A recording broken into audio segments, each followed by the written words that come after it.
Memasuki dekade kedua abad ke-21, dampak-dampak perubahan iklim terasa di seluruh dunia saat ini. Kegiatan perekonomian dan pertambahan penduduk telah menimbulkan konsentrasi gas rumah kaca di atmosfer yang belum pernah terjadi sebelumnya dan mengakibatkan suhu udara bumi yang memanas. Permukaan air laut naik, kadar asam laut meningkat, dan iklim yang berubah memberikan dampak pada sistem alam dan manusia di semua benua. Pada tahun 2009, Indonesia menjadi negara berkembang pertama yang mengumumkan akan mengurangi emisi gas rumah kaca. Kepulauan yang terbesar di dunia ini menyadari kerentanannya terhadap perubahan iklim dan berkomitmen untuk mengurangi emisi hingga 26% pada tahun 2020 atau 41% dengan dukungan internasional. Dengan jumlah penduduk hampir 250 juta orang, Indonesia merupakan bangsa dengan jumlah penduduk terpadat keempat dan salah satu dari penghasil emisi gas rumah kaca terbesar. Melakukan konversi ke teknologi bersih bagi negara dengan perekonomian terbesar ke-16 di dunia, itu bukanlah tugas yang mudah. Emisi diperkirakan akan meningkat lebih jauh disebabkan karena bertambahnya penduduk dan perluasan ekonomi yang sangat tergantung pada bahan bakar fosil. Untuk menjadi hemat energi, sektor-sektor industri, transportasi, perumahan, dan perdagangannya akan memerlukan perubahan-perubahan yang besar. Sejak tahun 2009 telah dibuat banyak kebijakan, rencana tindakan, dan komitmen. Akan tetapi, sebenarnya berapa banyak dana yang telah digunakan oleh pemerintah Indonesia untuk penanggulangan perubahan iklim? Apakah dana tersebut digunakan untuk kegiatan-kegiatan yang dapat mencapai sasaran rencana negara untuk mengurangi emisi yang ambisius tersebut? Untuk maksud tersebut, Kementerian Keuangan Indonesia telah meluncurkan sistem pemberian tanda pada anggaran atau budget tagging untuk melacak aliran dana dalam kegiatan-kegiatan pengurangan emisi atau mitigasi perubahan iklim yang didukung oleh UNDP dan UNEP. Kementerian Keuangan bertujuan untuk memahami apakah kegiatan-kegiatan yang sekarang didanai itu dapat mencapai sasaran-sasaran reduksi emisi. Sistem tersebut akan memberi tanda dan kemudian akan digunakan untuk menilai efektivitas kegiatan-kegiatan berdasarkan kontribusi mereka terhadap pengurangan emisi. Ini adalah sebuah cara untuk mengetahui berapa banyak anggaran yang telah dialokasikan dan bagaimana anggaran tersebut dipergunakan. Dapat diketahui apakah dana tersebut mencapai sasaran reduksi negara melalui pengembangan insentif keuangan untuk menghasilkan kebijakan-kebijakan atau kegiatan praktis seperti penghutanan kembali, pembaruan energi, transportasi yang efisien lingkungan, gedung-gedung yang hemat energi, sampah menjadi energi, atau restorasi tanah yang rusak. Indonesia adalah negara pertama di dunia yang telah mengadopsi sistem pelacakan anggaran tersebut. Sistem tersebut harus diberlakukan di 7 kementerian pada tahun 2015. Nah, budget tagging bisa membantu pemerintah di dalam mengontrol perencanaan yang dilakukan oleh KL dan pembiayaan yang diberikan oleh pemerintah di dalam melaksanakan aktivitas tersebut, sehingga bisa pada akhirnya bisa membandingkan antara perencanaan dan implementasi serta output yang dicapai dari masing-masing kegiatan tersebut terkait dengan misalnya dalam hal ini adalah berapa besar dengan mengeluarkan budget sekian, berapa besar emisi yang akan diturunkan. Agar setiap alokasi anggaran terhadap kegiatan apapun juga, termasuk misalnya kegiatan yang mendukung mitigasi ataupun adaptasi, itu sudah ditandai dengan sebuah kode tertentu. Apakah dilaksanakan atau tidak, itu juga dapat diketahui dengan kode-kode yang ada di dalam kode program dan kegiatan. Ini salah satu contoh bagaimana alokasi anggaran untuk tahun anggaran 2015 terkait perubahan iklim kontribusi APBN secara nasional itu sebesar 45,3 triliun. Nah, angka 45,3 triliun ini kita dapatkan melalui budget tagging. Jadi aspek transparansi, aspek akuntabilitas itu dapat dikawal oleh masyarakat selaku stakeholder. Saya pikir dengan menerapkan satu budget tagging itu akan membantu pemerintah untuk lebih mengefisienkan budgetnya, sehingga hanya kegiatan-kegiatan yang cost efektif yang akan dibiayai.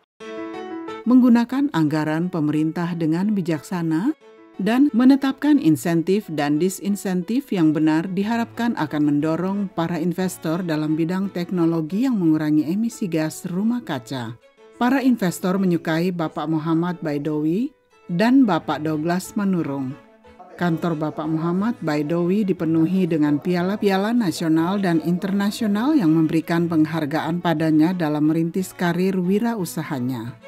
Dengan bangga, ia menggambarkan bagaimana perjuangannya memulai usahanya ketika dia baru berusia 27 tahun dan tidak seorang pun percaya kepadanya.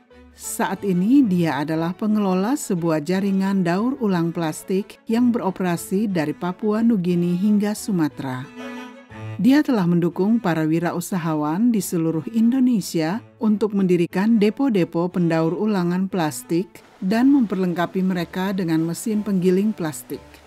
Ia membeli semua produksi pelet plastiknya dan menjualnya ke Tiongkok. Kegiatan ini berawal dari pemulung, jadi nanti pemulung itu akan mengambil barang, dia keliling dari rumah ke rumah, dari tempat-tempat sampah. Kemudian pemulung ini akan storekan barangnya untuk dijual kepada bosnya, namanya depo. Kemudian di depo inilah akan mengirimkan barang-barangnya ke pabrik seperti kami. Kami akan membayar barang tersebut dengan harga yang lebih mahal, sehingga mereka mendapatkan keuntungan dari situ. Kemudian nanti di pabrik kami barulah diproses, kita pisahkan barang-barang tersebut menurut jenis dan warnanya dari plastik itu masing-masing. Itu akan bekerja ibu-ibu yang akan mengupas tutup botol dan labelnya dipisahkan sesuai jenis dan warnanya masing-masing. Kemudian dimasukkan ke dalam mesin penggiling untuk digiling plastik tersebut. Setelah menjadi cacahan, kemudian akan dicuci, dibersihkan, lalu kemudian ada proses untuk pengeringan. Dikeringkan barangnya, kemudian nanti setelah kering dimasukkan ke dalam karung. Sebagian barang ada yang kami buat menjadi barang-barang jadi seperti sapu, tetapi sebagian lagi berupa scraps kita akan ekspor ke China. Daur ulang plastik mengurangi emisi gas rumah kaca karena memproduksi plastik baru dari awal akan memakan lebih banyak energi daripada menghasilkan plastik daur ulang. Muhammad mengawali pabriknya dengan 2 pekerja. Sekarang ia mempekerjakan 50 orang di Jakarta dan jaringan daur ulang plastiknya menciptakan lapangan kerja bagi ribuan orang.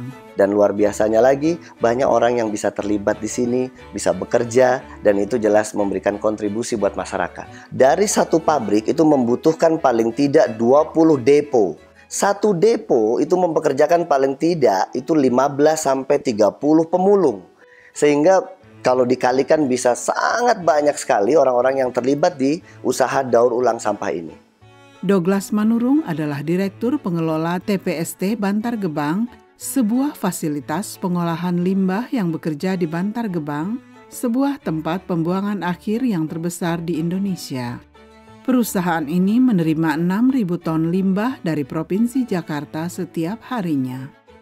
Mereka memilahnya, mengkonversi sampah organik menjadi pupuk, dan mengkonversi limbah plastik menjadi pelet plastik yang dapat dijual. Sampah yang membusuk melepaskan gas metan ke dalam atmosfer dan memberikan dampak pada perubahan iklim 20 kali lebih buruk daripada karbon dioksida. Perusahaan Douglas mengumpulkan dan mengolah gas metan yang dilepaskan oleh sampah untuk menghasilkan listrik yang dikirimkan kepada jaringan listrik. Pembangkit listrik tersebut membangkitkan listrik 10 MW dan Douglas berharap akan mencapai 26 MW. Artinya kami bisa tangkap 400.000 sampai 500.000 ton ekuivalen CO2. Dan ini sudah kami lakukan lebih kurang 5 tahun lebih. Bisa kita bayangkan bagaimana banyaknya gas metan yang tadinya ini akan terbang ke udara dan kami konversi menjadi energi listrik yang bisa dimanfaatkan oleh rakyat Indonesia. Menurut Douglas Manurung, tidak adanya insentif dana membuat sulit untuk mempertahankan usaha. Sedangkan di negara-negara seperti Amerika Serikat, perusahaan menerima dari pemerintah setempat sekitar $80 untuk setiap ton limbah yang disetorkan ke TPA. Di Indonesia, perusahaan hanya menerima $7 hingga $8. Menangkap gas metana sebanyak 400 hingga 500 ton setara karbon dioksida atau CO2 memungkinkan penjualan 400 hingga 500 kredit karbon melalui mekanisme pembangunan bersih atau Clean Development Mechanism dalam pasar karbon. Ini sebetulnya dapat menambah pendapatan mereka seandainya nilai kredit karbon tidak jatuh dari 14 hingga 0,30 euro per ton pada tahun-tahun lalu.